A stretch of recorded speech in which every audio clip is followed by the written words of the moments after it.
ನಮಸ್ಕಾರ, welcome to connect Karnataka. ನಾನು ನಿಮ್ಮ ರಾಘವ ಸೂರ್ಯ. ಎಲ್ಲೇ ಹೋಗ್ಲಿ ಇದೇ ಸುದ್ದಿ. ಯಾವ ಸುದ್ದಿ ಅಂತ ಗೊತ್ತಾಯ್ತಾ? ಹೌದು, ಕುರ್ಚಿ ಕದನ. ಸಿದ್ದರಾಮಯ್ಯನ D K Shivakumar. Already Siddaramaiah ಅವರು ಮುಖ್ಯಮಂತ್ರಿ ಆಗಿದಾರಲ್ರಿ, ಇನ್ನೇನ್ರಿ ಡಿ ಕೆ ಶಿವಕುಮಾರ್ ಅನ್ನೋ ಮಾತು ಕೂಡ ಬರ್ಬಹುದು. ಆದ್ರೆ ಬರ್ತಾ ಇಲ್ಲ. ಕಾರಣ ಏನು? ಈಗಾಗ್ಲೇ ಕಾಂಗ್ರೆಸ್ ಪಾಳ್ಯದಲ್ಲಿ ಅಥವಾ ಹೈಕಮಾಂಡ್ ಪಾಳ್ಯದಲ್ಲಿ ಒಂದು ಇಂಟರ್ನಲ್ ಪವರ್ ಶೇರಿಂಗ್ ಅಗ್ರಿಮೆಂಟ್ ಆಗಿದೆ ಅನ್ನುವ ಗುಸುಗುಸು ಇಷ್ಟೆಲ್ಲ ಚರ್ಚೆಗೆ ಕಾರಣವಾಗ್ತಾ ಇದೆ. ಇದನ್ನ ಯಾರು ಮೀಡಿಯಾದವ್ರು ಮಾಡಿದ್ರಾ, ಪಬ್ಲಿಕ್ ಮಾಡಿದ್ರಾ? ಖಂಡಿತ ಅಲ್ಲ. ಅದೇ ನಮ್ಮ ರಾಜಕಾರಣಿಗಳು, ಅದೇ ಪಕ್ಷದ ಆ ಬಣ ಈ ಬಣ, ಬರೀ ಒಣ ರಾಜಕೀಯವೇ ಆಗ್ತಾ ಇದೆ. ಹೀಗಾಗಿ ನಾವು ಬೆಳಗಾವಿಲಿ ಇದೀವಿ ಸದ್ಯಕ್ಕೆ. ಬೆಳಗಾವಿಗೆ ಹೋಗ್ಲಿ, ದಿಲ್ಲಿಗೆ ಹೋಗ್ಲಿ, ಇನ್ ಯಾವುದೇ ಊರಿಗೆ ಹೋಗ್ಲಿ, ಎಲ್ಲಿ ನೋಡಿದ್ರು ಕೂಡ ಇದೇ ಸದ್ದಾಗ್ತಾ ಇದೆ. ಈಗ ಈ ಕುರ್ಚಿ ಕದನಕ್ಕೆ ವಿರಾಮ ಯಾವಾಗ, ನಾವು ಆರಾಮಾಗೋದು ಯಾವಾಗ ಅನ್ನುವ ಒಂದು ಆ ಪಾಯಿಂಟ್ ಆಫ್ ವ್ಯೂ ಇಂದ ನಾನು ನನ್ನ ಕಲೀಗ್ ಯೋಗೇಶ್ ಜೊತೆ ಚರ್ಚೆ ಮಾಡ್ತಾ ಇದ್ದೀನಿ.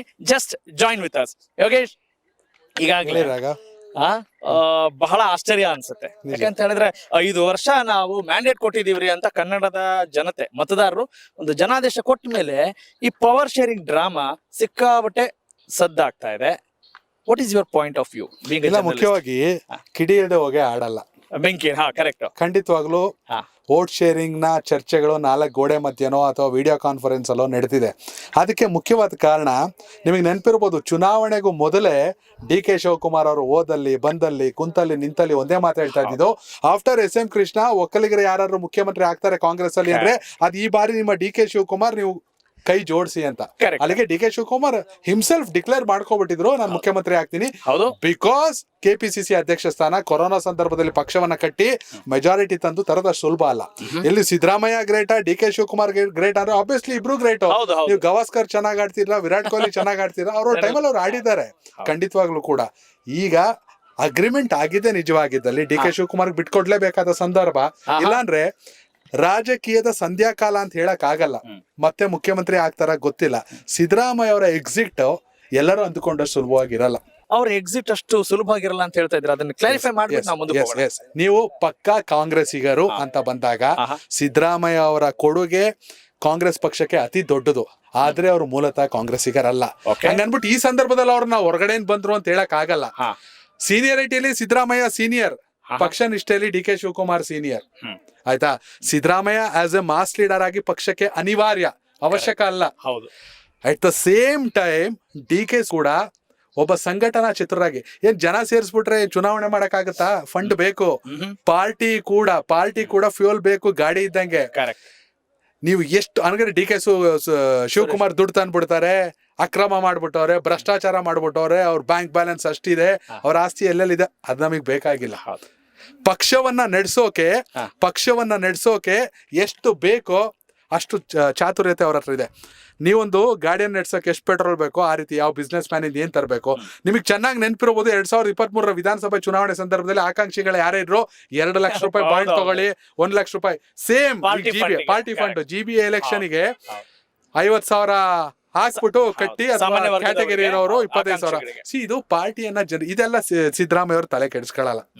ಅವ್ರೇನೇ ಕುಂತಗಳಯ್ಯ ನಿಂತಗಳಯ್ಯ ಅಂತಾರೆ. ಸಿದ್ದರಾಮಯ್ಯ ಆಬ್ವಿಯಸ್ಲಿ ದೇವರಾಜ ಅರಸು ಅವ್ರ ನಂತರ ಕರ್ನಾಟಕ ರಾಜಕೀಯ ಇತಿಹಾಸದಲ್ಲಿ ಅತ್ಯುತ್ತಮ ಅಹಿಂದ ನಾಯಕ. ಹೌದು, ಹಂಗನ್ಬಿಟ್ಟು ದೇವರಾಜ ಅರಸು ಅವ್ರನ್ನ ಎಷ್ಟು ವರ್ಷ ನೋಡಿದ್ರು ಮುಖ್ಯಮಂತ್ರಿಯಾಗಿ. ಅವರು ಇಳಿಬೇಕಾಯ್ತು, ಬಂಗಾರಪ್ಪ ಅವ್ರು ಬರ್ಬೇಕಾಯ್ತು, ವೀರೇಂದ್ರ ಪಾಟೀಲ್ ಅವ್ರು ಬರ್ಬೇಕಾಯ್ತು. ಎಸ್, ಆಬ್ವಿಯಸ್ಲಿ ಆಯ್ತು. ದೇವರಾಜ ಅರಸು ಅವರ ಆಡಳಿತವನ್ನ ಮೀರಿಸ್ಬೇಕು. ದೇವರಾಜ ಅರಸು ಅವರು 7 ವರ್ಷ 7 ತಿಂಗಳು 21 ದಿನ ಈ ರಾಜ್ಯದ ಮುಖ್ಯಮಂತ್ರಿ ಆಗಿದ್ರು ದೇವರಾಜ ಅರಸು ಅವರು. ಈಗ 7.5 ವರ್ಷ ಆಗೋಯ್ತು ಇವ್ರದ್ದು ಕೂಡ. ಇನ್ನು 2.5 ತಿಂಗಳು, ಮೇ ಬಿ ಜನವರಿ ಎಂಡು ಅಥವಾ ಇನ್ನೊಂದು ಬಜೆಟ್ ಅನ್ನ ಮಂಡಿಸ್ತೀನಿ. ಅದಾದ್ಮೇಲೆ ಖಂಡಿತವಾಗ್ಲೂ ಸಿದ್ದರಾಮಯ್ಯ ಅವರು ಮುಖ್ಯಮಂತ್ರಿ ಸ್ಥಾನವನ್ನ ಈ ಅವಧಿಯಲ್ಲೇ ನೀವು ಬರೆದಿಟ್ಕೊಳ್ಳಿ, ಬಿಟ್ಕೊಟ್ಟೆ ಕೊಡ್ತಾರೆ. ಓಕೆ ಯೋಗಿ, ಈಗ ಅವರು ಬರೆದಿಟ್ಕೊಳ್ಳೋಣ ಆಯ್ತು. ಆದ್ರೂ ಅಷ್ಟು ಸುಲಭ ಅಲ್ಲ ಅನ್ನೋ ಮಾತಿಗೆ ಈ ರೆಕ್ಕೆ ಪುಕ್ಕಗಳು ಬಂದಿದಾವಲ್ಲ, ಈ ರೆಕ್ಕೆ ಪುಕ್ಕಗಳು ಬಂದಿರೋಕೆ ಕಾರಣ ಅಂದ್ರೆ ನನ್ಗನ್ಸೋದು ಹೈಕಮಾಂಡ್ ತುಂಬಾ ಸ್ಟ್ರಾಂಗ್ ಆಗಿ ಕಮ್ಯುನಿಕೇಟ್ ಮಾಡಿದ್ರೆ ನಿಜಕ್ಕೂ ಕೂಡ ಇದು ಜನಾದೇಶದಿಂದ ಬಂದಿರುವಂತ ಸರ್ಕಾರ. ಹೌದಾ? ಆದ್ರೆ ಹೈಕಮಾಂಡ್ ನ ಒಂದು ಹಿಸ್ಟ್ರಿ ನೋಡೋಣ, ಅವ್ರು ಹೇಗೆ ಪ್ರಾಸೆಸ್ ಮಾಡ್ತಾರೆ. ಈಗ ವೀರೇಂದ್ರ ಪಾಟೀಲ್ ಇರ್ಬೋದು, ಬಂಗಾರಪ್ಪ ಅವ್ರನ್ನ ಯಾವ ರೀತಿ ರಿಮೂವ್ ಮಾಡಿದ್ರು ಅಂತ ಇರ್ಬೋದು, ಆಮೇಲೆ ಧರ್ಮ್ ಸಿಂಗ್ ಅವ್ರು ಯಾವ ರೀತಿ ಮುಖ್ಯಮಂತ್ರಿಗಳಾದ್ರು. ಅಂದ್ರೆ ಎಲ್ಲಾ ಟೈಮಲ್ಲೂ ನೋಡಿದಾಗ ಇಲ್ಲಿ ಶಾಸಕರ ಬೆಂಬಲ ನಿಜಕ್ಕೂ ಅಷ್ಟು ಮುಖ್ಯನಾ? ಇಲ್ಲಿ ಶಾಸಕರ ಬೆಂಬಲಕ್ಕೆ ನಿಜಕ್ಕೂ ಬೆಂಬಲ ಅಥವಾ ಬಲ ಇದೆಯಾ ಇಲ್ವಾ? ಇಲ್ಲ, ಇಲ್ಲಿ 2 ಮುಖ್ಯ. 1 ಕಣ್ ಬೇಕಾ 2 ಕಣ್ ಬೇಕಾ ಅಂದ್ರೆ ಸೋನಿಯಾ ಗಾಂಧಿ ಅವ್ರು ನಿಂತ್ಕೊಂಡು ನೋಡಿದಾಗ ಬರೀ ಕರ್ನಾಟಕದ ಕಾಂಗ್ರೆಸ್ ಅಲ್ಲ, ಇಡೀ ಭಾರತದ ಕಾಂಗ್ರೆಸ್ ಅಂತ ನೋಡಿದಾಗ ಅದಕ್ಕೆ ಸಿದ್ದರಾಮಯ್ಯ ಅವರು ಬೇಕು, ಡಿ ಕೆ ಶಿವಕುಮಾರ್ ಅವರು ಬೇಕು. Correct. ಸಿದ್ದರಾಮಯ್ಯ ಅವರು ಮುಖ್ಯಮಂತ್ರಿ ಸ್ಥಾನದಿಂದ ಎಳೆದಿದ ತಕ್ಷಣ ಮುಗಿದೋಯ್ತಾ ರಾಜಕೀಯ? ಖಂಡಿತವಾಗ್ಲೂ ಇಲ್ಲ. ಈ will be the Rajya Sabha member in future. ಅವ್ರ ರಾಷ್ಟ್ರ ರಾಜಕಾರಣಕ್ಕೆ ಬರ್ಬೋದು, ಗೊತ್ತಿಲ್ಲ. ಆಯ್ತಾ? ಮೊನ್ನೆ ತಾನೇ ಒಡಿಶಾದ ಒಬ್ಬ ಮಾಜಿ ಶಾಸಕ, ಕಾಂಗ್ರೆಸ್ನ ಶಾಸಕ ರಾಹುಲ್ ಗಾಂಧಿ ವಿರುದ್ಧ ಒಂದು ಪ್ರಚೋದನಕಾರಿ ಹೇಳಿಕೆ ಕೊಟ್ಟಿದ್ದಾರೆ. ಫಸ್ಟ್ ಲೀಡರ್ಶಿಪ್ ಚೇಂಜ್ ಮಾಡಿ, ಕರ್ಕೊಬನ್ನಿ ರೇವಂತ್ ರೆಡ್ಡಿನ, ಕರ್ಕೊಬನ್ನಿ ಡಿ ಕೆ ಶಿವಕುಮಾರ್ನ. ಗಾಂಧಿ ಕುಟುಂಬದ ಮೇಲೆ ಅಭಿಮಾನ ಇದ್ರೆ ಪ್ರಿಯಾಂಕಾ ನಿಲ್ಸಿ. ರಾಹುಲ್ ಗಾಂಧಿ ಕೊಟ್ಟಂತ ಅವಕಾಶಗಳು ಮುಗಿದೋಯ್ತು ಅಂತ. ಹೀಗಾಗಿ ರಾಜಕಾರಣದಲ್ಲಿ ಏನ್ ಬೇಕಾದ್ರೂ ಬದಲಾವಣೆ ಬರಬಹುದು. ಯಾಕಂದ್ರೆ ನಾವು ರಾಹುಲ್ ಗಾಂಧಿ ಮಾಡ್ತಿರೋ ಅತಿ ದೊಡ್ಡ ಕೆಲಸ ಅಂದ್ರೆ ಇಡೀ ದೇಶದಲ್ಲಿ ಅಹಿಂದಾನ ಒಟ್ಟು ಮಾಡ್ತಿರೋದು. ಯಾಕಂದ್ರೆ 53ರಿಂದ 54% ಅಹಿಂದ ಓಟ್ ಇದೆ. ನೀವು ಅಹಿಂದಾನ ಪ್ರಮೋಟ್ ಮಾಡ್ತಾ ಅಹಿಂದ ಮುಖ್ಯಮಂತ್ರಿ ಇಡೀ ದೇಶದಲ್ಲಿ ಕಾಂಗ್ರೆಸ್ ಅಲ್ಲಿ ಇರೋ ಸಿದ್ದರಾಮಯ್ಯ ಒಬ್ರೆ ಅವ್ರನ್ನೇ ಕೆಳಗಿಳಿಸ್ಬಿಟ್ರೆ ಬಿಹಾರದ ರಿಸಲ್ಟ್ ಬಂದಿರೋ ಸಂದರ್ಭದಲ್ಲಿ. ಹೀಗಾಗಿ ಎರಡೂ ಒಂದ್ ರೀತಿ ಹಾವು ಸಾಯ್ಬೇಕು, ಕೋಲು ಮುರಿಬಾರ್ದು ಅನ್ನೋ ರೀತಿ ಪರಿಸ್ಥಿತಿ. ಅಲ್ಲ, ಧರ್ಮ ಸಂಕಟ ಎಲ್ಲಾ ಕಾಲದಲ್ಲೂ ಇರುತ್ತಾ? ಹೌದು. ಅಂದ್ರೆ ಈಗ ನಾನ್ ಕೇಳೋದು, ಅರೆ ಅವ್ರ ಪ್ರಾಸೆಸ್ ಹಂಗೆ, ಅವ್ರು ಯೋಚನೆ ಮಾಡೋ ರೀತಿನೇ ನಾಳೆ ಮತ್ತೊಂದ್ ಸವಾಲ್ ಬರುತ್ತೆ ಯೋಗಿ, ನಿಜ ಅಲ್ವಾ? ಇವತ್ತು ಅಹಿಂದ ಬರುತ್ತೆ, ನಾಳೆ ಇನ್ನೊಂದು ಜೈಹಿಂದ ಬರುತ್ತೆ, ಅಲ್ವಾ? ಅಂದ್ರೆ ನಾನೇನ್ ಹೇಳಕ್ ಹೊರಟಿದ್ದೀನಿ, ಈಗ ಒಬ್ರು ಮಾಸ್ ಅಪೀಲ್ ಇಂದ ಬಂದಿದ್ದಾರೆ. ಸಿದ್ದರಾಮಯ್ಯ ಮಾಸ್ ಅಪೀಲ್ ಇಂದ ಅವರು ಮುಖ್ಯಮಂತ್ರಿ ಸ್ಥಾನವನ್ನು ಅಲಂಕರಿಸಿದ್ದಾರೆ, ಅದಕ್ಕೋಸ್ಕರನೇ ಅವ್ರಿಗೆ ಕೊಟ್ಟಿದ್ದಾರೆ. ಇನ್ನೊಬ್ರು ನೀವು ಹೇಳಿದಾಗೆ ಸಂಘಟನಾ ಚತುರ, ಅಂದ್ರೆ ವೆಲ್ ಆರ್ಗನೈಸ್ಡ್ ಮೈಂಡ್ ಸೆಟ್ ಇದೆ. ಆಮೇಲೆ ಅವ್ರನ್ನ ಟ್ರಬಲ್ ಶೂಟರ್ ಅಂತ ಕೂಡ ಕರಿತೀವಿ ನಾನಾ ಕಾರಣಗಳಿಂದ. ವೀಕ್ಷಕರು, ನಮ್ಗೆ ಅನ್ಸೋದಿಷ್ಟೇ, ಅಂದ್ರೆ ಈ ಕುರ್ಚಿ ಕದನ ಇರ್ಬೋದು ಅಥವಾ ಮಿರ್ಚಿ ಕದನ ಏನಾದ್ರೂ ಇರಬಹುದು.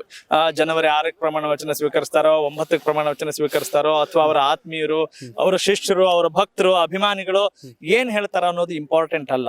ಆದ್ರೆ ನಾವ್ ಯಾವಾಗ್ಲೂ ಯೋಚನೆ ಮಾಡ್ಬೇಕಾಗಿರೋದು ನಮ್ಮ ಕೆಲಸ ಏನು ಅನ್ನೋದನ್ನ 100% ಮಾಡೋಣ ಅನ್ನೋದು ಕನೆಕ್ಟ್ ಕರ್ನಾಟಕ ಆಶಯ. ನಮಸ್ಕಾರ. Thank you. ಈಗ ಬಿಟ್ಟು